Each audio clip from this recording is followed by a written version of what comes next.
Assalamualaikum warahmatullahi wabarakatuh. Ya, nah, pada kesempatan kali ini kita belajar Pitagoras yang kedua modelnya.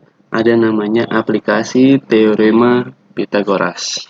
Nah, jangan lupa ya sebelum belajar kita berdoa, selalu berdoa dan jaga kebersihan. Jaga kebersihan karena kesehatan itu awal dari kita bisa membuat kita sehat dan bahagia tentunya. Nah, kita belajar tentang teorema Pitagoras dimulai dari sifatnya dulu.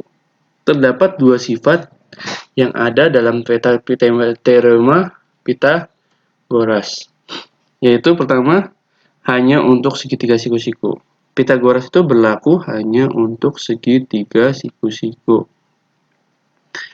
Dan minimal dua sisinya diketahui terlebih dahulu. Jadi ini masih nyambung. Minimal dua sisinya dapat diketahui terlebih dahulu baru bisa masuk rumus Pitagoras.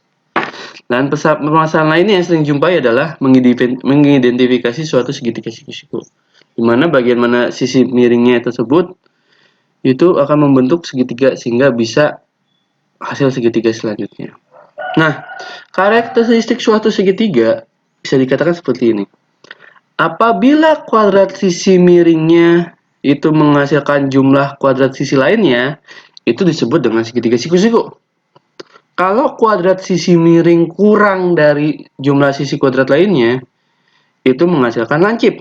Tapi kalau sisi miringnya lebih dari jumlah kuadrat sisi lainnya, itu menghasilkan segitiga tumpul.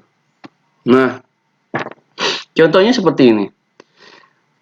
Sisi miring itu biasanya terjadi pada sisi terpanjang. Ya. Artinya, kalau kita bisa lihat, ketika kita sisi-sisinya dikasih tahu 6 kuadrat sama dengan berapa? Nah, berarti ini bisa dikatakan 36, apakah kan ini jumlah ini. Berarti 36 kurang dari 41. Berarti tadi segitiga lancip. Nah, kalau segitiga siku-siku, sisi panjangnya kan udah ketahuan. Jumlah kuadrat sisi lainnya berarti dijumlahin hasilnya 100. Nah, kalau ini sama, berarti menghasilkan segitiga siku.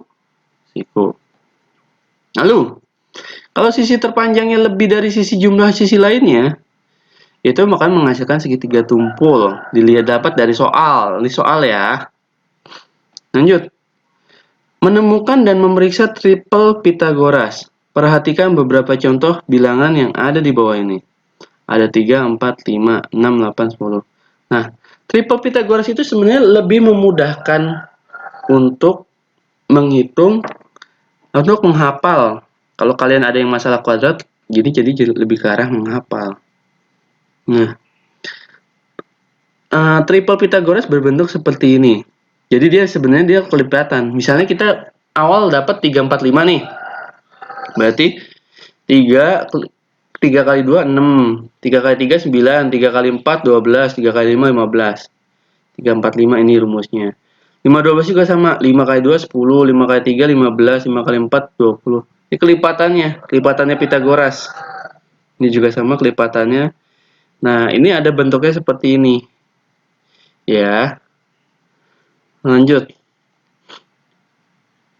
Nah, tadi yang saya bilang kalau kita pakai kelipatan 3 4 5, berarti kalau misalnya 9 12 15 tinggal bagiin 3 aja hasilnya. Wah, kelipatan 5, berarti hasilnya seperti ini. Jadi kamu yang dihafal ini yang atasnya 3 4 5, 5 12 13, 7 24 25, 8 15 17 sama 9 40 41 itu sering keluar. Nah, dalam kehidupan sehari-hari tentunya teorema Pitagoras itu tidak hanya berbentuk angka, tapi ternyata digunakan dalam kehidupan sehari-hari.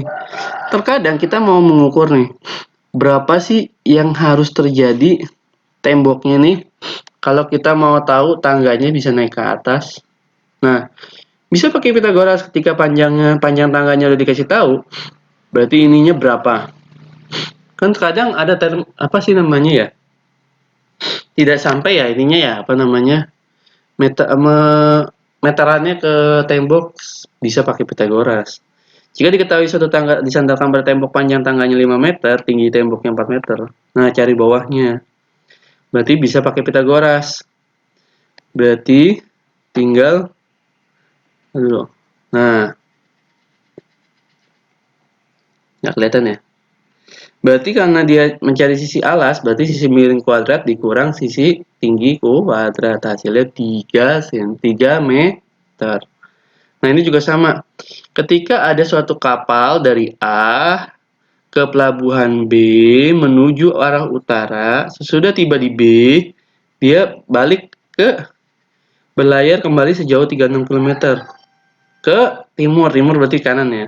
Tentukan jarak antara pelabuhan A dengan titik akhir. Nah, jarak itu gini, kalau perpindahan ke atas ke kanan, tapi kalau jarak itu langsung flat. Sehingga karena dia mencari sisi miring berarti kuadratnya dijumlah. Oke, jadi cukup sampai di situ materinya. Jika ada pertanyaan bisa di kolom komentar. Jangan lupa like dan subscribe-nya.